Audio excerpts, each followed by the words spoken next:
Jean-Claude Rouault, je vous ai demandé de vous mettre debout parce que de tout ce que vous venez de nous dire, on sent un homme empli de conviction, un homme debout, un homme qui va de l'avant, qui ne regarde pas derrière lui, qui intègre tout ce qu'il a vécu. Tout ça, ça vous a nourri. Ça fait que plusieurs fois par semaine, vous remontez sur les planches, malgré l'âge. Malgré l'âge, oui, j'ai encore l'énergie et le disque dur de la mémoire, qui semble assez intact pour l'instant. Hein. J'aime la discipline du théâtre. Pour résumer, je dis, je suis avant tout un homme de théâtre. Pourquoi le théâtre? J'aime la discipline du théâtre, qui consiste à, au jour le jour, voilà, avec un public nouveau et à exprimer, à être le porte-parole, l'incarnation de la parole de nos auteurs, de l'auteur. Hein.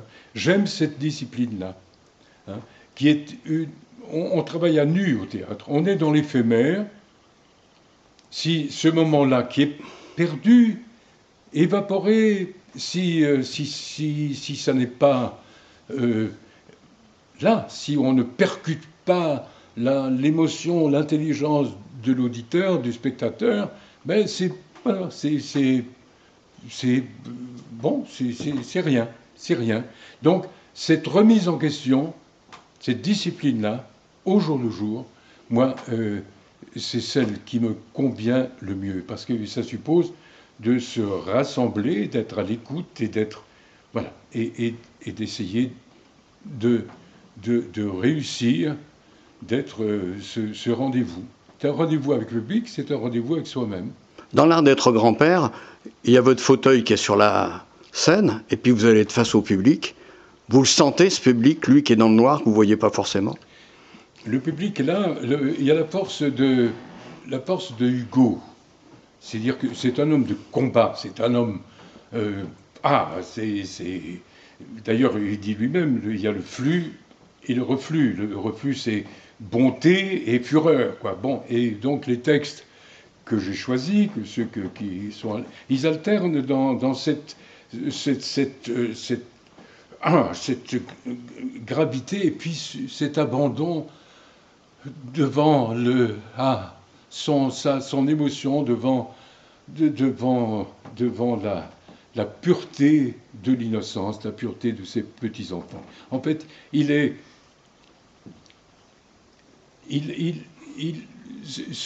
c'est comme un nouveau terrain pour lui, l'innocence. Hein. Dans d'autres œuvres avant, il n'y a pas cette dimension-là. Elle est changée. Celle-là, elle est dans la plaie de la disparition des siens, et il y a cette survie et cet étonnement devant la pureté de l'innocence. Et c'est ça qu'il chante, comme ça, constamment. Comme tous les gens de scène, vous avez été privé pendant près de 2 ans du public avec le confinement, les mesures sanitaires. Comment vous l'avez vécu? Ça a été un arrachement, ça... Il y a eu oui, l'an dernier, il y a eu une création en Avignon, à laquelle je tenais beaucoup. C'était Munchausen, d'un auteur, Fabrice Melchior, le baron de Munchausen, qui est un grand fou baroque, comme ça. Ben oui, ça a été annulé l'an dernier, en 2020, et ça n'a pas pu être reconduit, etc. Mais malgré tout, je suis très heureux d'être là, au combat, là maintenant, avec le public, comme ça, d'être à mon affaire, comme ça. Et puis j'ai fait on a tourné un film jusqu'en Sibérie. Donc je me suis retrouvé il y a 2 mois à Novosibirsk pendant une semaine. Bon, tout ça n'est pas banal, évidemment. Et après avoir fait un tournage pendant quelques semaines sur l'île aux moines, voilà, c'est un... Non, je ne peux pas dire que j'ai eu à me plaindre, non. Mais je suis mon grand âge, comme vous dites, mon grand âge, et 82 ans, bientôt 83, qui est l'âge à laquelle est disparu Victor Hugo, 83 ans, en 1885. Bon, j'aspire à atteindre, là, c'est un rendez-vous 80. Dans 2 mois, je les ai, comme Victor Hugo. Bon, alors, bon, j'espère encore avoir un peu d'énergie pour relancer tout ça, bon, plus loin. Mais non, je ne peux pas dire que... Par contre, j'interroge beaucoup la petite enfance, ma petite enfance. Et probablement que ce contact avec Hugo n'est pas étranger à ça. Il y a des choses dans mon enfance à moi, eh ben, je trouve qu'il y a encore des choses à gratter pour comprendre, pour des petites choses. Ne fût-ce que de dire, tiens, d'où a surgi chez moi le besoin d'être comédien. Voilà. Ça reste un mystère. Il ne suffit pas de dire j'aime voilà, jouer d'autres personnes. Oui, ça en fait partie. Hein, raconter l'histoire. Hein, mais être comme Bossuet, hein, être à la tribune, quoi. Hein. Moi, je ne suis pas un homme politique. Ça, c'est pas mon. J'ai des convictions, hein, mais je ne dis pas, tiens, j'aurais dû. Non. Bon, le sens que j'ai de mon devoir, ben, il est au travers les. Oui, j'ai besoin des poètes. J'ai besoin des Victor Hugo, et voilà, pour exister, pour faire là mon champ le plus personnel. Vous avez évoqué la façon dont vous avez traversé cette crise sanitaire.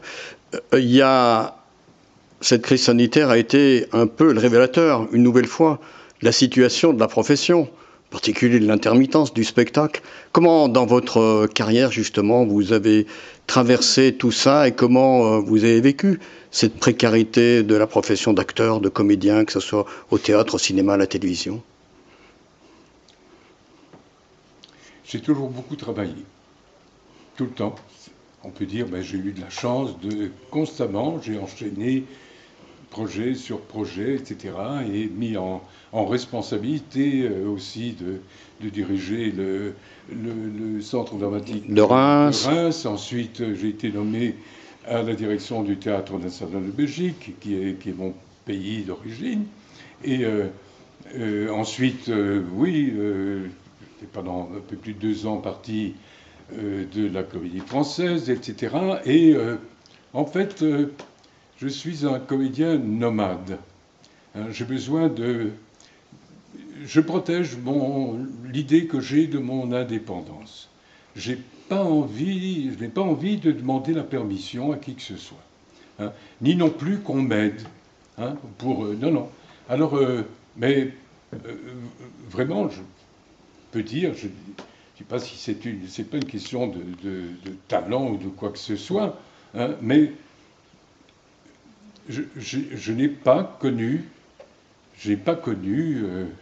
les périodes, les creux, etc., et l'intermittence. Non, je ne l'ai pas connu.